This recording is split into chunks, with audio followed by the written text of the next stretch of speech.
और श्रेष्ठ शिरोमणि अपने अपने स्थान पर खड़े हो जाओ। आपको बैठे बैठे बहुत समय हो गया है। और श्यामा ने बार बार हाथ उठवाते हैं, बार बार ताली बजवाते हैं। अरे ये भी चाहता है कि तुम्हारा कल्याण हो जाए। और हाथ ताली बजने के लिए है, जिह्वा नाम लेने के लिए है, और हाथ दान करने के लिए है। बार बार आपको हिलाता है, बार बार आपको मौका से पहुंचाता है, और बार बार आपको मार्ग की ओर ले जा करके और नाना प्रकार से पहुंचाने का प्रयास करते हैं, क्योंकि आप सब हमारे हैं। और हे मेरे प्रिय परिवारजनों, आज घटघटबासी जी का फिर से आकर के उन्होंने दरबार में आपको थाम लिया है, और घटघटबासी ने जगह जगह तीर्थों में घुमाते हुए, भ्रमण कराते हुए आज तीसरा दिवस है और आज श्रृंखला पूर्ण होने जा रहा है। मेरे प्रिय परिवारजनों, भगवान विष्णु धरती पर आ गए हैं। घटघटबासी जी बार बार बताते हैं कि बार बार सत्संग के दौर पर कहीं मार्ग में किसी साधु संतों का निरादर मत करो। और भगवान विष्णु अलग अलग रूपों में धरा पर आ गए हैं। कभी लक्ष्मी आ गई माताओं के रूप में, और भगवान विष्णु आ गए पुरुष देवताओं के रूप में धरा पर आ गए हैं। ऐसे एक सत्संग सुन करके जा रहे हैं रास्ता में, और भगवान विष्णु ने एक वृद्ध बड़े बूढ़े का रूप धारण किया और कहा, कहां से आ रहे हो?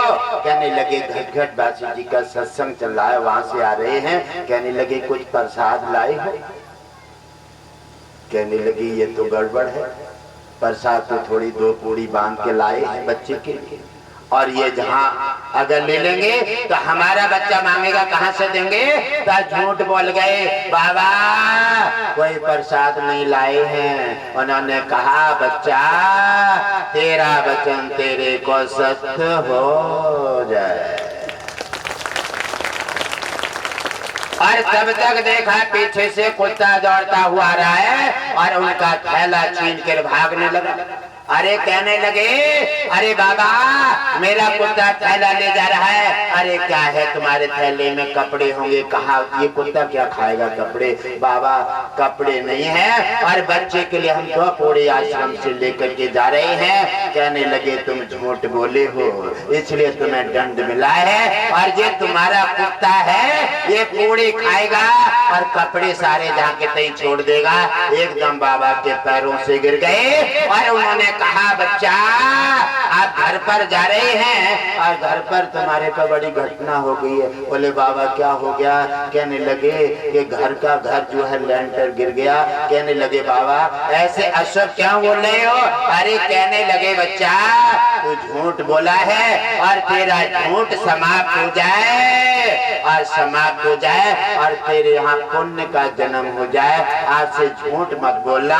और एकदम बाबा देखते हैं, बाबा गायब हो जाते हैं, भक्त चक्कर में पड़ जाते हैं, और उन्हें कोई साधन नहीं मिलता।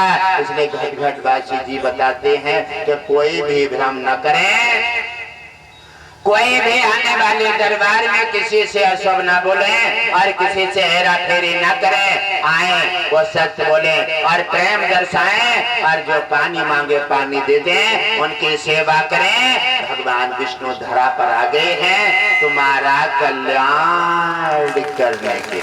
बोलिए विष्णु हरि घटघटबासी नारायण की जय हो। जिस समय आपका निश्चय खड़ा हुआ पल नहीं बीतेगा, और भगवान विष्णु लक्ष्मी के दर्शन प्राप्त हो जाए। बोलिए लक्ष्मी नारायण भगवान की जय हो। मैं बार बार कहता हूँ हे मेरे दीनानाथ, आप दया कर करके और मेरे भक्तों पर कृपा कर दीजिए। कहने लगे इन्हें मेरे कोई दर्शन की प्यास नहीं है, और जी मैं आपके बताए हुए रास्ते और मार्ग पर भी और पलट जाते हैं, तो ये फिर मेरी इन्हें देखने की और दर्शन की प्यास नहीं है। क्या दिन तुम्हारे बताए हुए मार्ग पर पहुंचने लगेंगे, आपके बताए रास्ता को दृढ़ मानने लगेंगे, उसी दिन इन्हें दर्शन हो जाएंगे, और उसी दिन इनका कल्याण हो। मेरे प्यारे प्यारे भक्तों अपना अपना स्थान ग्रहण करें। देव लगातार आपको जगा करके आपको अवगत कराना चाहते हैं। हे मेरे प्रिय भक्तों, भक्ति दान सेवा और निश्चय इतना बलवान है कि इसके सामने अगर शेर भी टकरा जाए फिर भी चकनाचूर होकर के हार कर चला जाता है। और भक्त का निश्चय खड़ा हो जाए, भक्त की जीत होगी और दुष्ट का विनाश हो जाता है।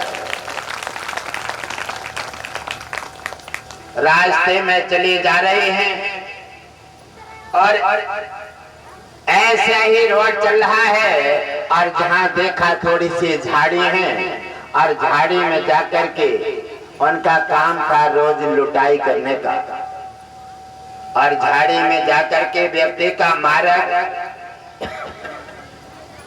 अगर मार्ग बन जाता है, उस मार्ग में व्यक्ति अपना सिद्धांत समझ लेता है। आदत पड़ गई, आदत के पीछे दौड़ने लगते हैं और आदत के सहारे अपना जीवन ख्वार कर देते हैं। ऐसे ही आदत पड़ गई है लूटने की, लुटाई करने की। रोड के किनारे झाड़ी देख करके और लग गए और देखा उन्होंने कि हाँ जो आता है उसी को रोक लेते हैं और लाठी डंडा का प्रहार करते हैं। काऊ की गाड़ी छीन लेते हैं तो काऊ का पैसा छीन लेते हैं, काऊ का मान अपमान करते हैं और कहते हैं क्या कर रहे हो। और उसी समय उनका सुधरने का मार्ग आ जाता है और देव ऋषि नारद धरती पर संत रूप में उपस्थित हो जाते हैं। जब अच्छे समय अच्छा कर्म उदय होता है, पुण्य उदय हो जाते हैं तो किसी न किसी अच्छे व्यक्ति का संग मिल जाता है। जब पाप उदय होते हैं तब वो हमेशा अच्छी जगह से हट करके और कुसंग में पड़ जाता है। अच्छी जगह के संग से कल्याण हो जाता है और कुसंग मिलने से बर्बाद हो जाता है। संगत से गुण उपजे और कुसंग से गुण जाए। बास पास और मिश्री एक भाव विकास।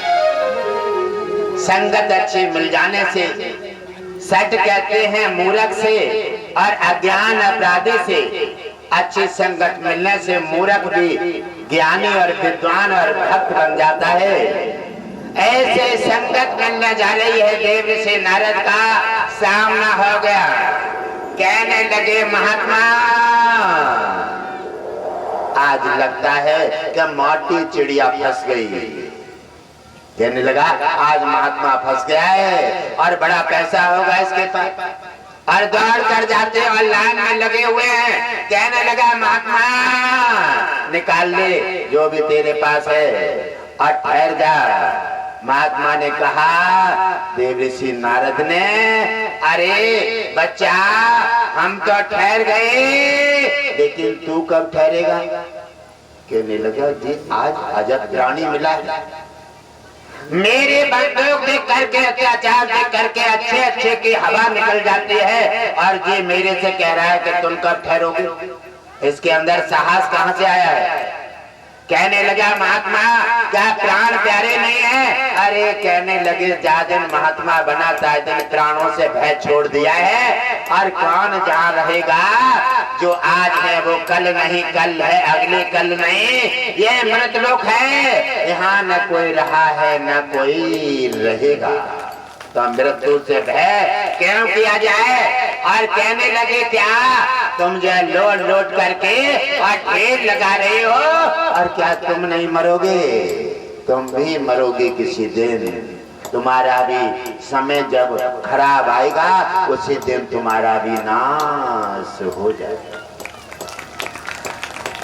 और कहने लगा बाबा तेरा आज कितना बड़ा साहस दिख रहा है मुझे। यानी मेरे से चढ़ उतर के बोल है क्या तेरी बंदूक से मेरे से तुझे भय नहीं है? अरे कहने लगे क्या बात करता है? अरे साधु संत काल का भी सामना कर जाते हैं और तेरी बंदूक क्या बेचती है तो अब भी हमारे सामने फेल हो जाती है और शेर भी टकरा कर वापस हो जाते हैं। कहने लगा महात्मा की बात में दम लग रही है। और जब महात्मा के बात में दम लगे तो वो डाकू जो था वही रुक जाता है और देखने लगा कि लगता है कि कुछ खतरा है। कहने लगा अच्छा ये बताओ महात्मा जी तुम्हें प्राण प्यारे नहीं है? कहने लगे फिर वो कहा अरे प्राणों की चिंता किने है? जो मरे नहीं कभी जहाँ पर उसे प्राणों की चिंता होना चाहिए। जो बार बार मरेगा बार बार जन्म रहा है उसे प्राणों की चिंता करने से भी कोई चिंता नहीं होगी। कहने लगे ये महात्मा बड़ा खतरनाक है। कहने लगे अच्छा ऐसा करो हम और आप समझौता कर ले। कहने लगे अब तो महात्मा लगता है लाइन पे आ गए, समझौता करने को तैयार हो गया है। क्या समझौता करोगे? कहने लगे एक हमारी तुम मान लो और एक हम तुम्हारी मान ली। कहने लगा चलो कोई बात नहीं है, कोई बात नहीं है महात्मा की बात मानने में। अगर सही बात कहते हैं तो मान लेते हैं और कोई सही बात ना कही तो कहाँ मानेंगे, लौट देंगे। जहाँ कोई क्या जजी थोड़ी है, जज के सामने थोड़ी है, साइन हो जाएंगे तो पक्का हो जाएगा। अरे क्या है दौर इधर और दौर इधर। अभी कह के गए गुरुदेव के सामने ऐसा नहीं करेंगे, रोड पे पहुंचे तो बदल गए। अबे जाते हैं ऐसे व्यक्ति पग नहीं लगाता और तौला बदल जाता है, इसलिए संसार में कुछ पा नहीं सकता। और जो कह करके अटल हो जाते हैं वो बड़े से बड़ी समस्या से हटकर भवसागर पार चले जाते हैं।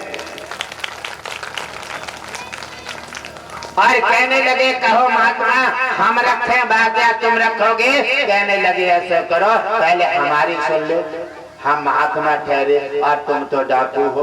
कहने लगे चलो तुम ही बताओ अपनी तुम क्या चाहते हो? कहने लगे ऐसा कर लो अरे तुम जो चोरी चपोरी कर रहे हो, मार काट लगाए पड़े हो इनके लिए।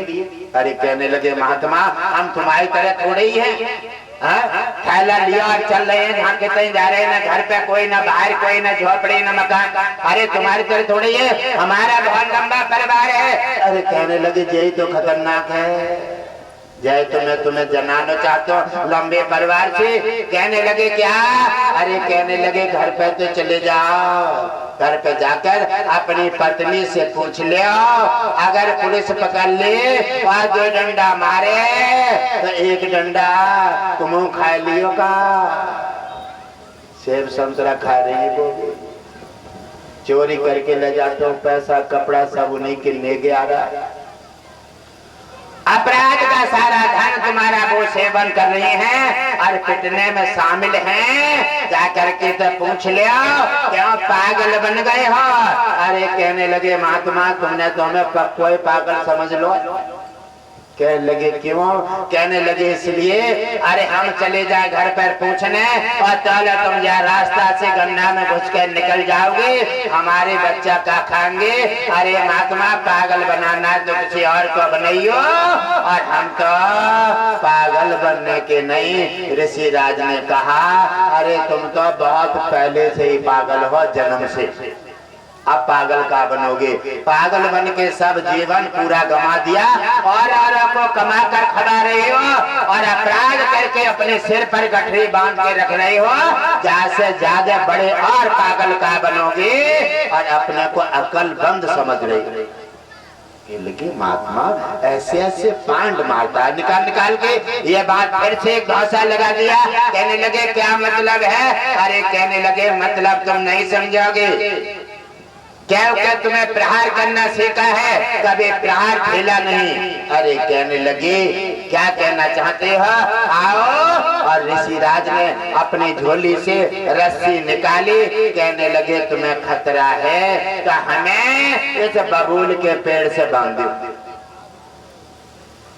क्या बात है, तुम्हारा उद्धार करने के लिए महात्मा अपनी रस्सी देता है और फिर बबूल से बंध जाता है।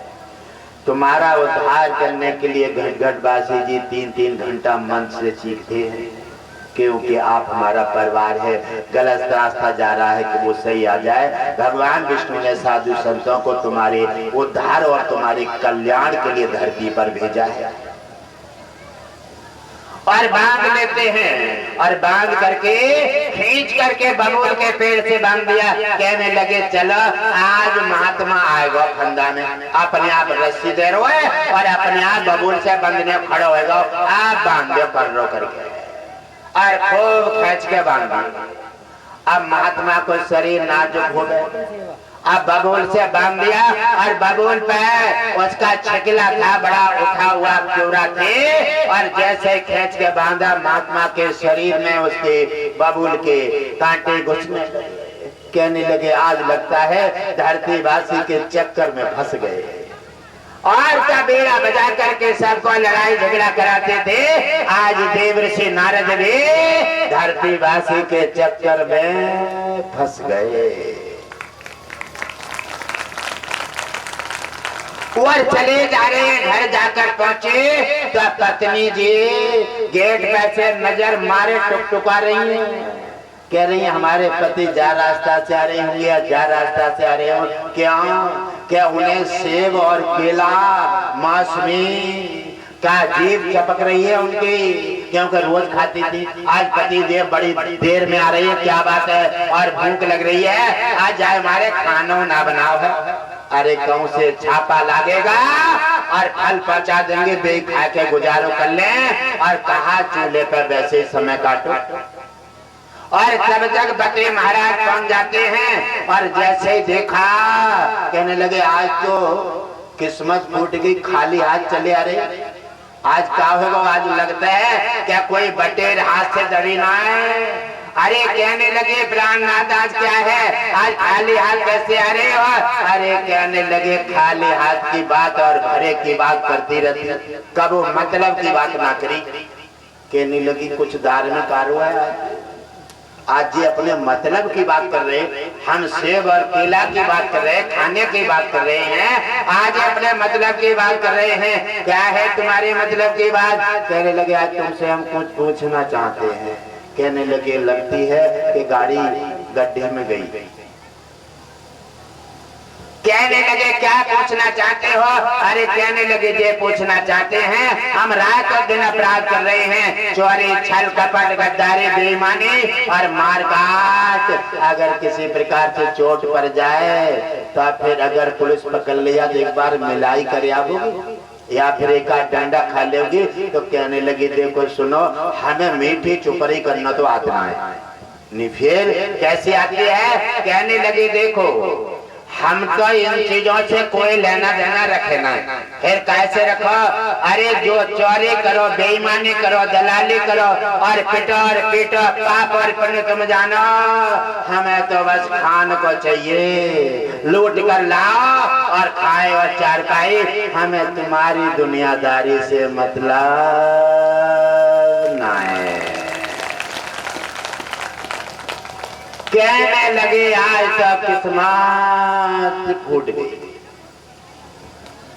आज मैं क्या सुना, ये रात और दिन लुटाई का धन खाने वाली पत्नी आज तो इसने पल्ला झाड़ दिया जरा सी बात पे, और पल्ला झाड़ दिया है, और मैं इसी के पीछे अपनी जान लगा करके न जाने मुझे मार दे या फिर मैं उसे मार दूं, अपराध कर रहा हूं। और आज जरा सी बात पे इसने पल्ला झाड़ दिया।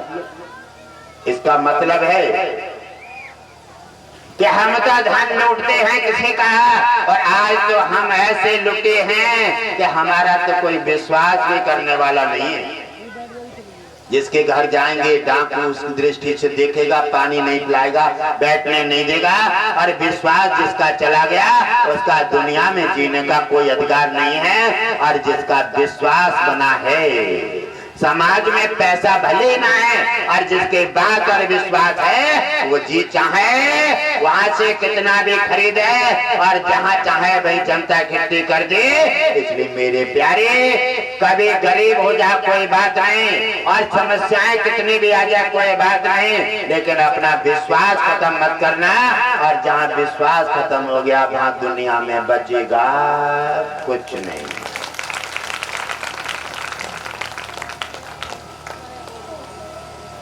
अगर ऐसा होता देखा और वो अपने सिर में हाथ मारते हैं और पत्नी की नहीं सुनी और वापस लौट आए और आकर के पछाड़ खाते हैं, हे मुनिराज, आज आए तो तुम थोड़े पहले और आ जाते, और आज आए पहले आ जाते और पछाड़ खाई, कहने लगे मेरा उद्धार करो। अरे कहने लगे तुम उद्धार की परी है, हमें खोल तो दो, हमें क्यों मारे देते हो, बांध लिया है। और खोल करके उनके पैरों से गिर गए। अरे कहने लगे मैं तुम्हें ये नहीं कह रहा हूँ, अरे मैं तुम्हें लूटने कह रहा हूँ, ले मेरा माल, ये कमंडल और चिमटा, अगर तुम्हें मेरी जान चाहिए ये भी ले लो और तुम अपना परिवार पालो भैया, और हम जे चले। कहने लगे मुनिराज अब जाना कैसा है, अब मेरा उद्धार बताइए। अब मेरी आंखें खुल गई हैं, यहाँ पर कोई किसी का नहीं है, सब स्वार्थ की दुनिया है। कोई गाड़ी के लिए, कोई बंगला के लिए, कोई जीवन साथी, अपना सहारा जीवन व्यतीत करने के लिए सारे सहारे अपनाए जाते हैं। और जब ये मुसीबत आती है तो सारे सहारे से पल्ला झाड़ दिए।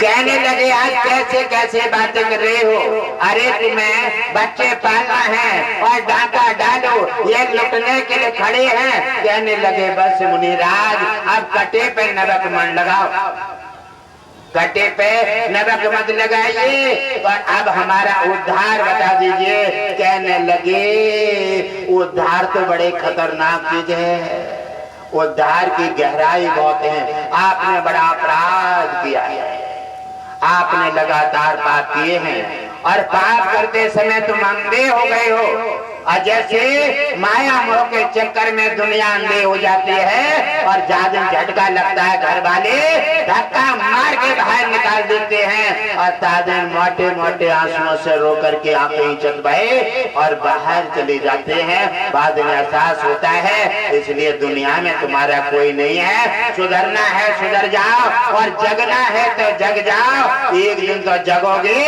चार दिन शमशान में ले जाकर और ठिंगर रख करके जब आग लगा दी जाएगी, बाद में अंतिम जग जाओगे, बाद में कोई लाभ नहीं मिलेगा।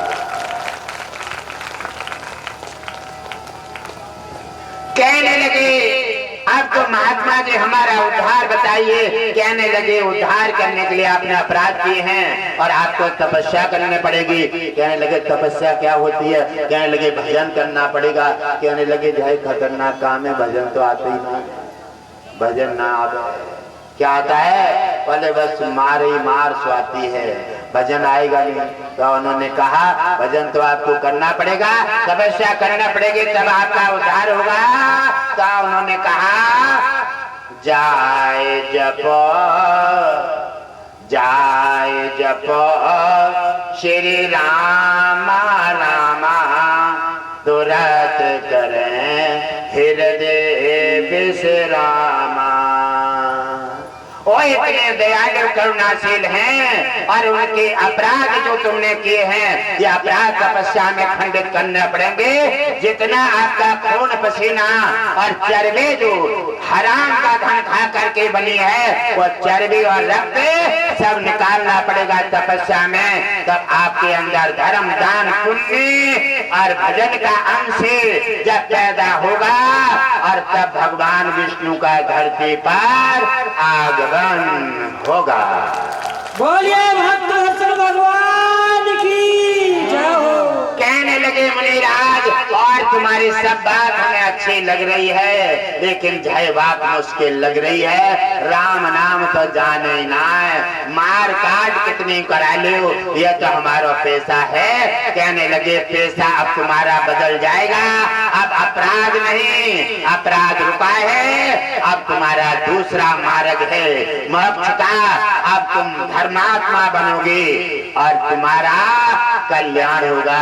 कहने लगे कल्याण कैसे हुए, राम नाम आवे न, कल्याण कहां से हुई जाए? आपने कहा बिना तपस्या के तुम्हारा उद्धार नहीं हो सकता। कहने लगे क्या आवेगी? कहने लगे बस मरा ही मरा आ सकती है, और राम राम तो हमसे आवे ना है। कहने लगे जाओ तुम्हारा इसी से कल्याण होगा।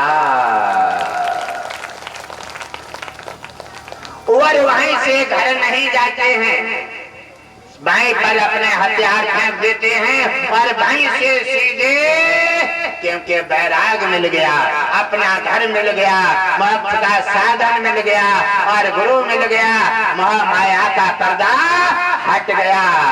कहने लगे ये संसार सागर, क्योंकि गुरुदेव ने बताया है दो ही चीजों के फंदे में है संसार, या मन या फिर माया।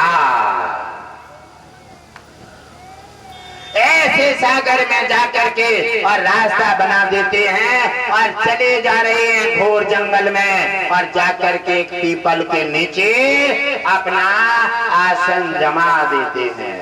आसन जमाया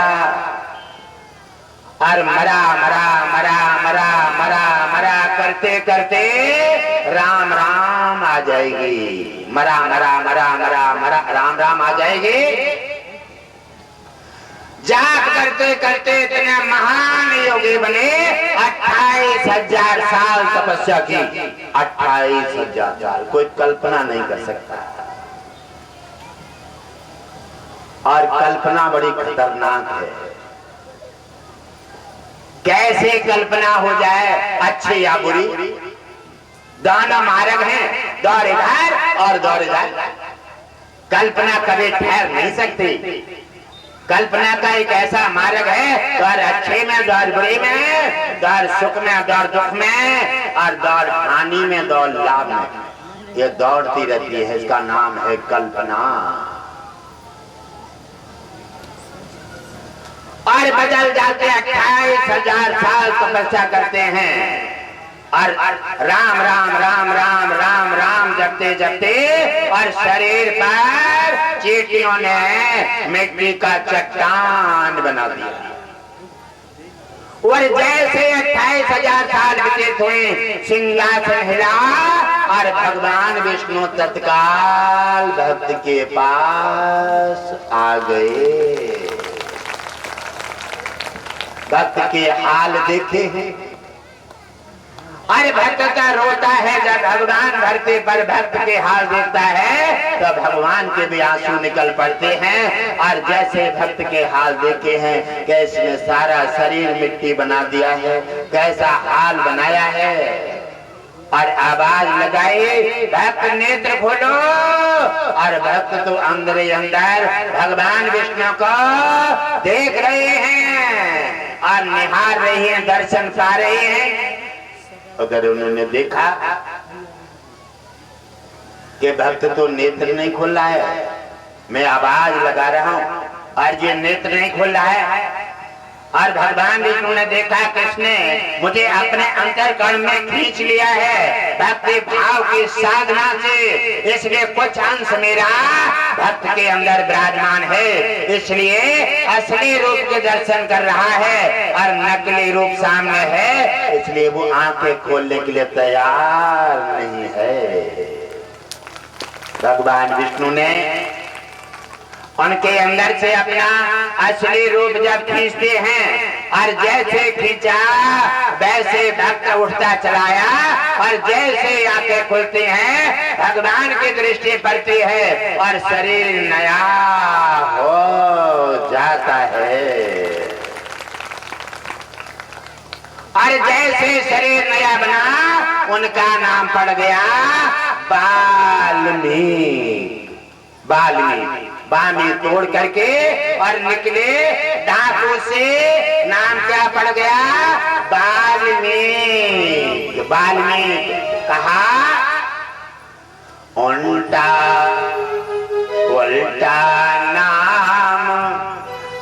सर्वत जग जाना, वाल्मीकि भय ब्रह्म समाना। उनका नाम जपते जग जाना और वाल्मीकि भय ब्रह्म समाना। वाल्मीकि ब्रह्मा के समान हो गए। भगवान विष्णु भी राम रूप में उनके अधीन हुए और वो वाल्मीकि जी की कुटिया पर सीता और लव कुश दोनों रहे। सीता ने आश्रय लिया वाल्मीकि की कुटिया पर।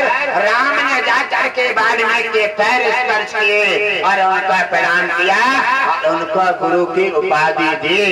तो ऐसे भक्त बन जाओ, ऐसे भक्ति करो निश्चयवान और छल कपट छोड़ करके स्वार्थ हटा दो, अहंकार हटाओ। जिस दिन तुम्हारी भक्ति, ज्ञान, आस्था और विश्वास और सत्य जब सभी पहलू पे मजबूत हो जाएगा, भगवान एक पल नहीं लगेगा और तब तक तुम्हारे पास आ जाएगा।